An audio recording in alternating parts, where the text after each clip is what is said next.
चलिए और बताइए। और क्वेश्चन नंबर 4 के बाद क्वेश्चन नंबर 5 भी मैंने घर से करने के लिए दिया था, नहीं दिया था सर। किया आप लोगों दिया ने? था। किया? Yes sir. अच्छा, हो गया? Yes sir. क्वेश्चन नंबर 5 हुआ? Sir yes sir. हो गया 5 भी? अरे वाह वाह, क्या बात है। जो क्वेश्चन हमने करा नंबर था वो सही था। आपने जो किया था वो, एक काम करो ना, चलो मैच ही कर लेते हैं। लो क्वेश्चन नंबर 5 में कर ही देता हूँ। क्वेश्चन नंबर 5 देखो भाई क्या लिखा है।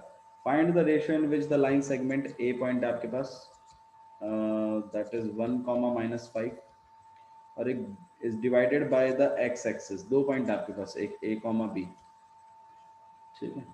यहाँ नहीं बनाता, यहाँ बना देता हूँ बी पॉइंट। उसके कोऑर्डिनेट है आपके पास -4,5 -4,5। तो बोला है ये दोनों पॉइंट ज्वाइंट हो रहे हैं और इन दोनों पॉइंटों को काटती हुई एक एक्स एक्सिस पास हुई है, ठीक है। तो भाई देखो, अगर एक्स एक्सिस पास हुई है तो इसके कोऑर्डिनेट क्या होंगे? x,0। इसमें तो कोई डाउट नहीं है आप लोगों को। आपसे ये पूछा है किस रेशियो में बांटा है। तो भाई रेशियो का सिस्टम मैंने आपको बताया, जब रेशियो निकालते हैं तो हम क्या लेट कर लेते हैं? k/1। रेशो 1। आइए सॉल्यूशन स्टार्ट कर रहे हैं। सबसे पहले A point that is 1 -5 that will be considered as x1 and y1। B point रहेगा -4,5, हम उसे कंसिडर करेंगे x2 y2। रेशियो, अच्छा हमें बीच वाला एक सी पॉइंट भी दिया हुआ है, हम इसको सी पॉइंट मान लेते हैं, ठीक है। उसके कोऑर्डिनेट हमें पता है x,0, ठीक है। तो हम इसे नॉर्मली x और इसे y मानते हैं ना, ठीक है जी। इसके बाद हमें m1:m2 का रेशियो भी दिया हुआ है, हमने लेट किया है खुद से, ठीक है। हमें रेशियो निकालना है ना, तो इसको हम k/1 लेट कर रहे हैं। अब सेक्शन फॉर्मूला क्या कहता है? x इक्वल टू में m2 x1 plus m1 x2 upon में m2 प्लस m1, यही कहता है ना सेक्शन फॉर्मूला। तो आइए x की वैल्यू डाल देते हैं इसमें। x कितना चल रहा है आपके पास? x देखो, m2 कितना चल रहा है आपके पास? 1। x1 कितना चल रहा है आपके पास? 1। m1 कितना चल रहा है? k। और x2 कितना चल रहा है? -4 और अपॉन में 4 ये आ जाएगा 1 प्लस में k। ये आप प्लस एक बार इसको चेक करो, कितने वेरिएबल अननोन है, तुम खुद बताओ। एक तो x नहीं पता, एक k नहीं पता, तो मैंने बताया था पूरी इक्वेशन में एक ही वेरिएबल अननोन होना चाहिए। तो भैया x से तो नहीं बन रही बात, क्योंकि x की वैल्यू हमें पता ही नहीं है, x की वैल्यू तो x ही है। हाँ, y की वैल्यू हमें पता है, y की वैल्यू 0 है। तो हम क्या करेंगे, देखो दोनों में से किसी से भी निकल सकता था, है ना। मैंने बताया था ना, या तो इससे भी निकाल लो k और या तो y वाली से निकाल लो। तो y वाली ज़्यादा अच्छी रहेगी इस बार। क्यों? क्योंकि हमें इसमें x की वैल्यू ही नहीं पता, इसमें हमें y की वैल्यू पता है। y की वैल्यू कितनी है? 0। तो हम क्या करेंगे, हम इस वाले से नहीं निकालेंगे, हम y वाले से निकालेंगे। m2 y1 plus m1 y2 upon में m2 प्लस m1। निष्ठा समझ में आ रहा है? ठीक है, अच्छा यस जी। सर। तो यहाँ पे y हो जाए, y कितना है आपके पास? 0। m2 कितना है आपके पास? 1। y1 कितना है आपके पास? -5। m1 कितना है? k। y2 कितना है? 5 अपॉन में 1 प्लस में k, ठीक है। अच्छा जी, क्रॉस मल्टीप्लाई कर रहे हैं। देखो पूरी इक्वेशन में एक ही अल्फ़ाबेट नहीं पता है k, तो इस वाली इक्वेशन से ज़रूर निकल जाएगा। इस वाली में देखो दो नहीं पता थे, एक x नहीं पता था और एक k नहीं पता था, तो इसको करने का कोई फ़ायदा नहीं है, हमें दो चीज़ें नहीं पता है और दोनों में से किसी से भी निकल सकता था। इससे भी निकलता है k और इससे भी निकलता है, तो हम तो इससे ट्राई करेंगे ना, ठीक है। अच्छा जी, एक चीज़ और, आप लोग अपने नाम से एंटर करो, ऐसे कुछ भी एंटर मत करो, ठीक है। अननोन नंबर से, अननोन नाम से, मोबाइल फ़ोनों से, इन सब से एंटर मत किया करो। एंटर विद योर नेम, तभी मैं अलाउ करूँगा, वरना मैं अलाउ नहीं करूँगा, ठीक है। ओके, तो यहाँ हम क्रॉस मल्टीप्लाई कर रहे हैं, तो 0 से मल्टीप्लाई करेंगे 1 प्लस k को, और यहाँ कितना आ जाएगा आपके पास? -5। यहाँ कितना आ जाएगा आपके पास? 5k। 0 से किसी भी चीज़ को मल्टीप्लाई करिए 0 ही रहता है। यहाँ -5 प्लस में 5k। -5 को हम पल्ली तरफ भेज रहे हैं और यहाँ पे 5 क्या आ जाएगा, 5 से 5 काट दिया आपने 1, के की वैल्यू कितनी गई। मैंने बताया था जब कभी भी आपके पास के की कोई सिंगल वैल्यू आती है आप अपना रेशियो k:1 रेशियो क्या बता सकते हैं, 1:1। 1:1। आया समझ में, तो हमारे पास रेशियो आ चुका है, हेंस Yes, sir. आप लिख सकते हो hence ratio k:1 equal to में कितना हो जाएगा आपके पास 1:1। आया समझ में, यही आया आंसर आप लोगों का भी। Yes, sir. ठीक है, तो बहुत बढ़िया बात है। तो चलिए और बताइए, क्वेश्चन नंबर 6 दिया था मैंने, नहीं दिया, क्वेश्चन नंबर 6 नहीं करवाया मैंने। आइए क्वेश्चन नंबर 6 को डिस्कस करते हैं। क्वेश्चन नंबर 6 क्या लिखा हुआ है, if 1, 2, 4, 5 x, y। Okay, question number 6 देखिए क्या लिखा हुआ है। आपको 1, सर जी, आपको सुनिए। सुनील आपको आवाज आ रही है, सुनील का ऑडियो भी अलाउ नहीं हुआ। तो चलिए क्वेश्चन नंबर 6 देख लेते हैं क्या लिखा हुआ है। 1, 2, 4, 5 x, 6 and 3, 5 are the vertices of the parallelogram taken in order। देखो भाई पैरेललोग्राम में क्या होता था मैं आपको फिर बता देता हूँ। ठीक है, पैरेललोग्राम में क्या होता था कि आपके पैरेललोग्राम में क्या होता है निष्ठा, Sir, opposite sides equal होती हैं वेरी गुड, अपोजिट साइड्स क्या होती हैं, और इक्वल होती parallel हैं। भी होती हैं। बहुत बढ़िया बहुत बढ़िया बहुत अच्छा। तो भाई ये एक पैरेललोग्राम हो गया हमारे पास, ठीक है, क्वेश्चन नंबर 6 में। और उसने बोला है अपोजिट साइड्स जो होती हैं वो पैरेलल भी होते हैं, इक्वल भी होते हैं, लेकिन उनके वर्टाइसेस हमें दिए हुए हैं। ठीक है, देखो क्वेश्चन एक बार वापस पढ़ रहे हैं, क्वेश्चन नंबर 6 देखो ठीक से। 1, 2 एक वर्टाइस है उसके, ठीक है जी। एक 4, y एक वर्टाइस है, ठीक है जी। एक आपके पास 4, y हो गया, x, 6 एक वर्टेक्स है, ठीक है। और एक वर्टेक्स है आपके पास 3, 5, तो 3, 5 एक वर्टेक्स है। और vertices of the parallelogram taken in order, एक ऑर्डर में लिया गया है, मतलब ऐसे नहीं है कि यहाँ पे 1, 2 लिख दिया तो इसको y 4, y लिख दिया, नहीं इसको y, 6 लिया, नहीं नहीं नहीं, एक ऑर्डर चलाना है। मतलब एक या तो ऐसे चलाओ और या तो ऐसे चलाओ, वो आपकी चॉइस है, लेकिन एक पर्टिकुलर ऑर्डर में है, रैंडमली नहीं है, कुछ भी बीच में से नहीं है, रैंडमली नहीं है, एक ऑर्डर के तहत है, ठीक है। अच्छा जी, तो 1, 2, 4, 5 x, 6, 3, 5 ऐसे करके। ओके, नेक्स्ट चीज देखिएगा क्या बोला गया, और vertices of the parallelogram taken in order, find x and y। आपने x और y बताना है मुझे। अच्छा मुझे बात बताओ, पैरेललोग्राम की खासियत क्या होती है कि अपोजिट साइड्स क्या होती हैं Parallel. और इक्वल भी होती है ना। और ऐसे ही यार ये वाली साइड भी इस वाली साइड के पैरेलल भी होती है और इक्वल भी होती है। तो अपोजिट साइड जो होती हैं वो इक्वल भी होती हैं और पैरेलल भी होती हैं आपके पैरेललोग्राम में, ठीक है। ओके, अब हमें तो एक्स और वाई निकालना है, तो मैं क्या कह रहा हूँ आपको कि भाई आप ना पहले तो इनको नाम दो ए बी सी और डी। मैं कह रहा हूँ आपसे ए बी को इक्वल रखेंगे किसके, सी डी के। ए बी को हम इक्वल रखेंगे सी बी डी के, क्योंकि अपोजिट साइड और पैरेललोग्राम क्या होते हैं, इक्वल। और मैं ए बी का ना डिस्टेंस निकाल लूंगा। अच्छा ए बी का डिस्टेंस कैसे निकालेंगे, y2 - y1 plus x2 - x1, ऐसे ही तो करते थे। तो y - 2 का होल स्क्वायर और प्लस में 4 - 1 का होल स्क्वायर इक्वल टू में अंडर रूट ऑफ, इस वाली साइड को हम निकाल रहे हैं, तो कितना हो जाएगा ये आपके पास 6 - 5 का होल स्क्वायर और प्लस x - 3 का होल स्क्वायर, आया ना, Whole square.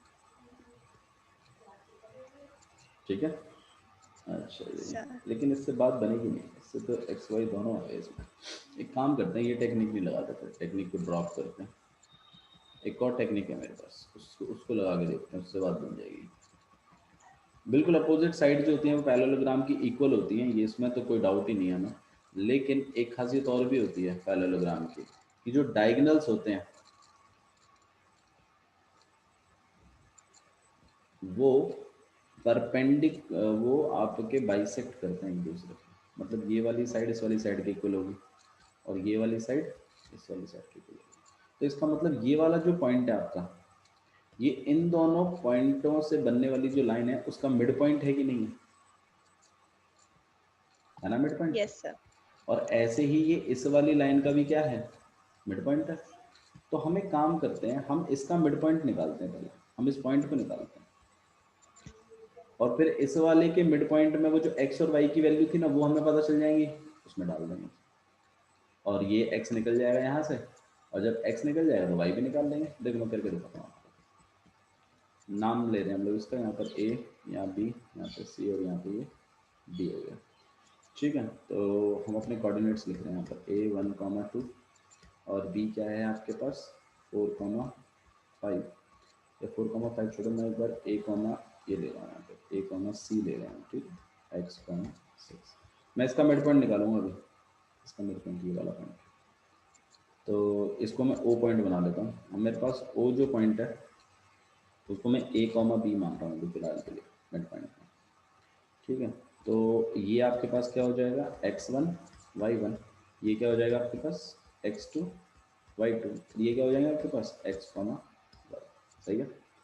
अच्छा जी, मिड पॉइंट फॉर्मूला क्या कहता था याद करो, मिड पॉइंट कैसे निकालते थे हम लोग, x तो इक्वल होता था किसके, x1 प्लस x2 अपॉन में 2 के, याद आया। Two और y किसके इक्वल होता था, y1 plus y2 plus upon y में 2 के। four by t.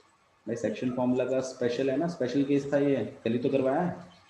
तो x1 कितना हो गया आपके पास, x1 है आपके पास 1, One x2 कितना है आपके पास x और अपॉन x में 2, और x की वैल्यू कितनी है two a। सही है, तो ये हमारे पास बीच वाला पॉइंट हो गया। ऐसे ही हम दूसरा वाला निकाल लेते हैं, y1 कितना है आपके पास 2, y2 कितना है आपके पास 6 और अपॉन में 2। यहाँ पे y इक्वल टू में 8 अपॉन में 2, काट पे 2 कितना 4, तो y की वैल्यू कितनी आ गई 4। तो आपके कोऑर्डिनेट निकल आए। ये जो कोऑर्डिनेट है आपके पास, ये जो बीच वाला जो ओ कोऑर्डिनेट है, इसका मतलब ये ओ कोऑर्डिनेट आपके पास है 1 प्लस एक्स अपॉन में 2 कॉमा 4, आया ना। लेकिन ये इस साइड से है, अब ध्यान रखिएगा। अब हम क्या करेंगे, अब हम इस साइड से और निकालेंगे, ये भी तो बाइसेक्टर ही है इसका। पैरेललोग्राम में अपोजिट साइड्स क्या होती हैं, बाइसेक्ट ही तो करती हैं। तो आप एक काम करिए कि b मानिए, b हमारा क्या है 4, y। देखो जिन बच्चों को समझ में नहीं आ रहा है ना, वो पिछली वीडियो देखो, आपको अपने आप समझ में आने लगेगा। मैं ये ऐसे ही नहीं लिख रहा हूँ। ठीक है, और d कितना है आपके पास 3, 5, 4, y कितना हो जाएगा आपके पास x1, y1, और ये कितना हो जाएगा हमारे पास x2, y2। और जो आपके पास o पॉइंट है, जो आपके पास 1 प्लस एक्स अपॉन में 2 और 4 है, वही आपके x और y है ना। अच्छा जी, तो अब हम क्या करेंगे कि भाई हमारे x इक्वल टू में x1 प्लस x2 अपॉन में 2, और ऐसा ही y इक्वल टू में y1 प्लस y2 अपॉन में 2। ध्यान रखिएगा y की वैल्यू निकल आई है मेरे पास पहले। तो आप इधर देखो कि x की वैल्यू x कितना है आपके पास 1 प्लस एक्स अपॉन में 2, और x1 की वैल्यू कितनी है आपके पास 4, x2 की वैल्यू कितनी है 3 और अपॉन में 2। तो यार ये कितना हो जाएगा आपके पास 7 अपॉन में 2, 1 प्लस एक्स अपॉन में 2। अब हम क्या कर देंगे, क्रॉस मल्टीप्लाई, 2 से इधर मल्टीप्लाई कर दिया 1 प्लस एक्स, 7 को इधर मल्टीप्लाई कर दिया 2, 7 2 का 14, यहाँ पे 2 प्लस में 2x, 2x को अकेला कर दिया 14 माइनस 2, 14 माइनस 2 कितना होगा आपके पास 12, x को अकेला किया 6, तो x six की वैल्यू भी आ गई और y की भी आ गई। आप चाहो तो देखो इससे भी कर सकते हो, y आपके पास कितना था 4, y1 कितना था y, और y2 कितना है आपके पास 5 और अपॉन में 2, two क्रॉस मल्टीप्लाई कर दीजिए, कितना हो जाएगा आपके पास 8, y प्लस में 5, y की वैल्यू निकाल रहे हैं, इसको इधर माइनस कर दीजिए 8 माइनस 5, एक मिनट जरूर बोलिए मुझे।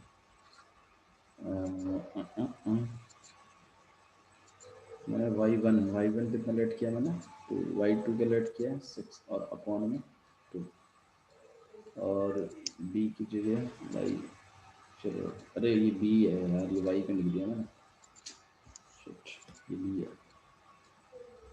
ठीक है, बी की वैल्यू 4 है, ठीक है, तो बी की वैल्यू 4 है आपके पास, इसलिए बीच वाली वैल्यू 4 थी, ठीक है। वाई हमें निकालना है, ये वाला वाई है, ठीक है। तो आपके पास ये वाई हमने बी माना हुआ है, ठीक है ना, ये 4 है इसकी वैल्यू, तो यहाँ पे आपके पास वाई की वैल्यू कितनी निकल के आ जाएगी 3। ये पिछली वैल्यू नहीं है, ये वो वाली वैल्यू नहीं है, वाई नहीं थी, ध्यान रखना की बात। देखो मैं दोबारा बताता हूँ आपको, देखो क्या किया हम लोगों ने क्या किया, ए और सी पॉइंट लिया, ए और सी पॉइंट लिया, तो भाई ये हमारे पास x1 y1, ये हमारे पास x2 y2, और बीच वाला पॉइंट हमने a कॉमा बी लिया था, तो a कॉमा बी चल रहा है हमारा, ठीक है। अच्छा जी यार, एक्चुअली ना मेरे को इधर ना x की जगह तो बी चलाना था स्टार्टिंग से। अब ठीक है, अब जब मैं यहाँ फॉर्मूला लिख रहा हूँ ना, तो मेरे को x की जगह a कॉमा बी चलाना चाहिए था, बट चलो ठीक है, चल जाएगा ये, ठीक है, वरना कन्फ्यूजन क्रिएट हो जाएगा आप लोगों को x और y में फिर से। तो हमने क्या किया, ए और सी पॉइंट लिए, ए और सी पॉइंट ले लिए, बीच वाला हमने इसका मिड पॉइंट निकाला, उसको ए कॉमा बी चला रहा हूँ मैं फिलहाल के लिए, ठीक है। फॉर्मूले में मैंने लगाया x इक्वल टू में x1 प्लस x2 अपॉन में 2, तो x1 की वैल्यू, x2 की वैल्यू और अपॉन 2 की वैल्यू x, और x की वैल्यू की याद करो क्या चल रहा है, a चल रहा है ना, तो मैंने उसको a बना दिया, तो मैंने ये वैल्यू निकाल दी।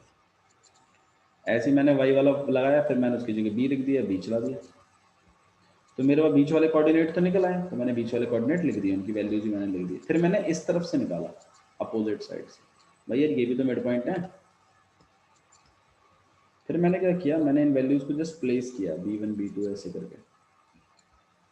फिर मैंने जब x इक्वल टू में x1 प्लस x2 लिखा, तो मैंने इसके x की जगह इस वाली बात को लिखा है पूरा का पूरा, तो मैंने लिख दिया।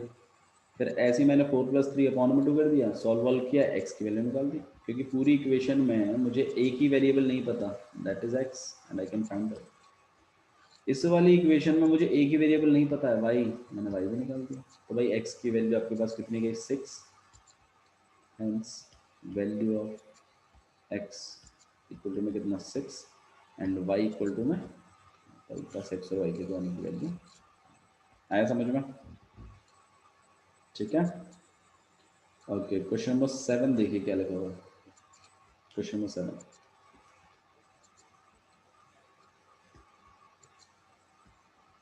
क्वेश्चन नंबर 7 में लिखा हुआ है कि find the coordinate of A where A B is the diameter of the circle. आपके पास यहाँ पे एक सर्कल है, ऐसा बोला है ए बी डायमीटर है, तो यहाँ ए है और यहाँ बी है। तो डायमीटर की खासियत होती है कि वो मिड पॉइंट से पास होता हुआ जाता है, मतलब सेंटर से, ओरिजिन से पास होता हुआ जाता है, लेट इट बी ओ, ठीक है। अच्छा जी, डायमीटर ऑफ द सर्कल, जहाँ पर ए और बी दोनों के कोऑर्डिनेट हमें दे दिए 2, -3, और बी के कोऑर्डिनेट क्या है 1, 4।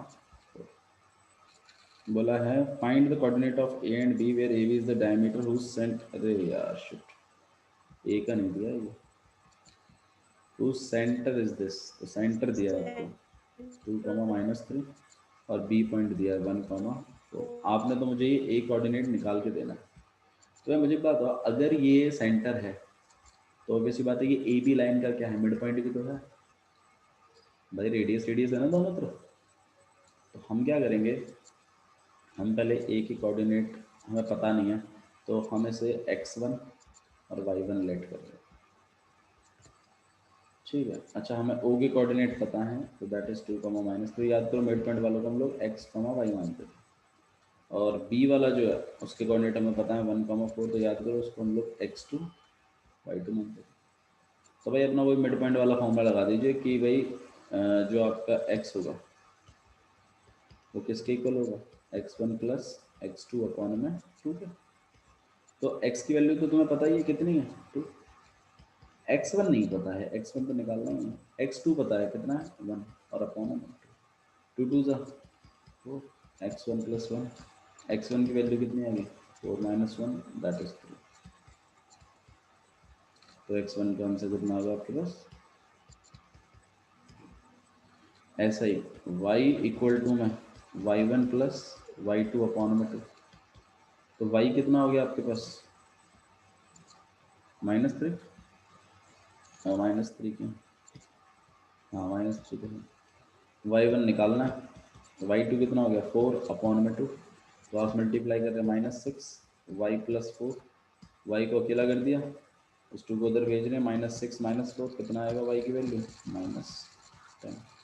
तो हमारे जो ए के कोऑर्डिनेट हैं, हेंस ए के जो कोऑर्डिनेट हैं x1 y1 इक्वल टू में कितना हो जाएगा 3, माइनस। एक बार पीछे चेक कर लो भाई आंसर को, सही है? ठीक है, Yes, sir. समझ में आया ना? सिंपल क्वेश्चन था मेरे ख्याल से, इसमें कोई ऐसा बताने वाली बात नहीं है। ठीक है, मतलब मिड पॉइंट होता ही है, हमने फॉर्मूला हमने पढ़ाई हुआ है, जस्ट फॉर्मूला प्लेस किया है बस, और उसमें से x1 y1 निकाल लिया। क्वेश्चन नंबर 8 देखिए क्या लिखा हुआ है। If A and B are the points respectively, find the coordinate P such that, देखो अच्छा क्वेश्चन है, इंपॉर्टेंट क्वेश्चन है, 2 नंबर के लिए पूछ सकते हैं आपसे। ए और बी के कोऑर्डिनेट दिए हुए हैं, एक ए पॉइंट है हमारे पास जिसके कोऑर्डिनेट हैं -2, -2, और एक बी पॉइंट है जिसके कोऑर्डिनेट हैं 2, -4। तो ये हमने बना दिया पॉइंट। ठीक है जी, फाइंड द कोऑर्डिनेट पी, बोला पी कोऑर्डिनेट निकालो। तो पी कोई कोऑर्डिनेट है यहाँ पर, और मुझे नहीं पता कौन सा कोऑर्डिनेट है, लेकिन पी कोई कोऑर्डिनेट है सच दैट है, वो कुछ इस तरीके का कोऑर्डिनेट है कि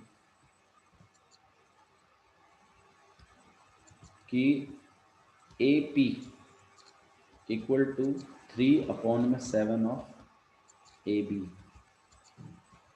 अब बोला है P lies on the line segment A B, बोला कोऑर्डिनेट निकालो P के। भाई देखो, अगर मुझे ये ratio A P upon P B का देता तब तो मैं यहाँ बड़ी आसानी से इस काम को कर देता, हाँ या ना भाई? अगर यही रेशो, मतलब ये ए पी इक्वल टू 3/7 दिया हुआ, लेकिन मेरे को अगर M1 और M2 का रेशो दे देता ये, तो ज़्यादा अच्छा नहीं होता? मतलब A P upon P B दे देता तब तो फ़ायदा होता ना?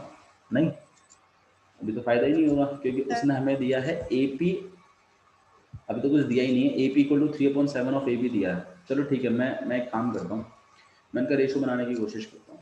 सोल्यूशन ही है, ठीक है? आपसे ए कोऑर्डिनेट लिख लो -2, बी कोऑर्डिनेट लिख लीजिए 2, -4, और एक बात और भी गिवन है कि ए पी इक्वल टू में 3/7 ऑफ ए। तो आइए देखिए कैसे करते हैं। मैं क्या करता हूँ ना, मैं इसके रेशो को नीचे ले जाता हूँ। तो A P upon A B को मैं क्या लिख सकता हूँ, 3/7 लिख सकता हूँ कि नहीं लिख सकता? तुम ये बताओ बस। लिख सकते हैं ना? न्यूमरेटर का है वो डिनोमिनेटर में आ जाएगा, इस साइड लेके आएंगे तो ठीक है। अच्छा जी, अब अगर मेरे को ऐसे रेशो गिवन होता है तो तुम याद करो, तुम लेट नहीं कर लेते थे? Let A P equal to में 3x और ए बी इक्वल टू में कितना 7x, हाँ या ना? है ना? जब कभी ऐसे रेशो गिवन होता था आप लेट करते थे ना वैल्यूज को। अच्छा जी, भाई मुझे क्या निकालना है? मुझे निकालना है पी बी। तो ये पी बी निकालने के लिए ए बी में से ए पी माइनस होना चाहिए। तो मैं क्या कर रहा हूँ, मैं पी बी निकाल रहा हूँ, पी बी इक्वल टू में A B minus A P. A B कितना है आपके पास 7x, अब ये भी लिखा है। ए पी कितना है 3x, अब ये भी लिखा है। कितना हो जाएगा ये 4x। और अगर मैं A P upon P B करूँ तो वैल्यूज कितनी हो जाएंगी 3x अपॉन में 4x, x से x कट गया, रेशियो कितना बन गया 3:4 का रेशियो। आया कि नहीं आया? तो भाई M1 M2 की वैल्यू मिलेगी ना। अब कोऑर्डिनेट पता है, आपको कोऑर्डिनेट पता है, M1 M2 की वैल्यू पता है, आप पी नहीं निकाल सकते, ठीक है? कोऑर्डिनेट नहीं निकाल पाओगे, बढ़िया आसानी से निकाल देंगे। M1:M2 का रेशियो कितना बैठ गया 3:4 का। तो अपना वही सेक्शन फॉर्मूला लगाएंगे हम। सेक्शन फॉर्मूला क्या कहता था कि भाई, अच्छा पी पॉइंट पर मैंने लेट ही नहीं किया, पी भी लेट कर लो। पी इक्वल टू में कितना हो जाएगा आपके पास, यहाँ नहीं यहाँ लेट कर लो, पी आप ले लो x, ठीक है? या a, b ले लो, x, y ले लो, कुछ भी ले लो। वैसे a, b लो क्योंकि x आप यूज कर रहे हो, ठीक है? इसको a, b ले लो, ठीक है? तो भाई सेक्शन फॉर्मूला क्या कहता है कि a इक्वल टू में m2 x1 plus m1 x2 upon में m2 प्लस, यही तो कहता था भाई। हमारे जो पिछले फॉर्मूले हैं उनमें ए नहीं लिखते हम लोग, एक्स लिखते हैं, लेकिन मैंने यहाँ पर तो एक्स की जगह क्या लेट किया हुआ है, ए लेट किया हुआ ना, तो मैं ए लिख रहा हूँ डायरेक्ट। ठीक है, अच्छा जी, तो आपका M2 कितना है, 4 है। x1 कितना है, आप खुद देखो कितना है, -2, और प्लस M1 कितना है आपके पास, 3, और x2 कितना है आपके पास, 2 अपॉन में आपके पास हो जाएगा 3 + 4। निकाल लोगे कि नहीं निकाल लोगे भाई, ए की वैल्यू, ए कितना आ जाएगा आपके पास, -8 + 6 अपॉन में 7, कितना हो जाएगा आपके पास, -2 अपॉन में। ऐसे ही आप किसको निकालेंगे, बी को निकालोगे। बी क्या कहता है, M2 y1 + M1 y2 upon में M2 + में M1। M2 की वैल्यू 4, y1 की वैल्यू कितनी है आपके पास, -2 -4 चाहिए, तो -2 + 3 इंटू में -4 अपॉन में 4 + 1। तो ये आपने खुद करना है इससे आगे, ठीक है। तो मेरे ख्याल से आज के लिए इतना ही बहुत है, बाकी हम लोग और करेंगे बाद में, ठीक है। तो यहाँ तक आप कंप्लीट रखें, चलो, that's all for today, thank you.